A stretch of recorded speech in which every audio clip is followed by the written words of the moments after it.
One thing I've come to realize is that there is no one right way to appreciate, nor is it ever really possible to fully know a place.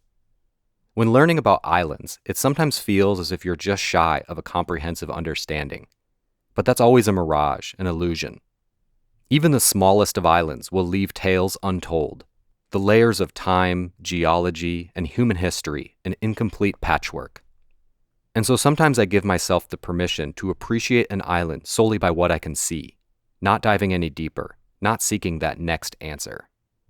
I almost went down a rabbit hole when first happening upon what has been called the most alien-looking place on Earth. Socotra Island is massive, and as much as it is visually stunning, it also has a complex and nuanced geopolitical history to it. But for now at least, I choose to keep an aerial perspective, something akin to how the Socotra sunbird might see the place it is endemic to. Approaching from the west, the dry rock surface builds to a rifting mountain, which gives way to darker colors and swirling patterns before returning to desert. There emerge a few signs of human life and settlement, starting with some faint roads, then followed by a small cluster of buildings of some kind. This must be a harsh place to live.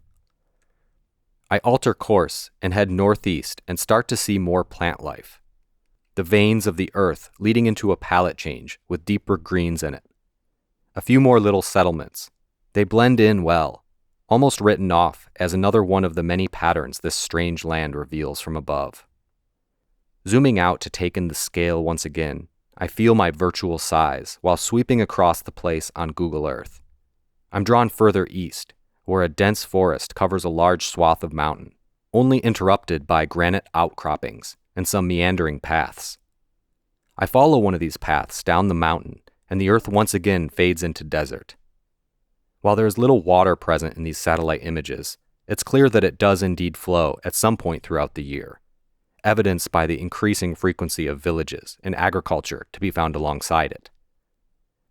As I approach the coast of the Arabian Sea, the size of those settlements increases into a full-blown city. The buildings and infrastructure impose a geometry on the tan and brown land, which at once complement and disrupt the natural patterns of the land.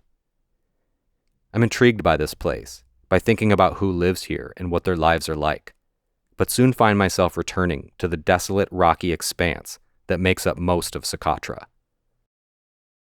I'll spend another few hours doing this, an odd, almost ritualistic browsing from above. The size of this island leaves me with the feeling of always having missed something, and then I remember how little I actually know about what I'm seeing, a realization that sparks even more curiosity and the urge to keep exploring. But for now, I'll keep appreciating it in this way.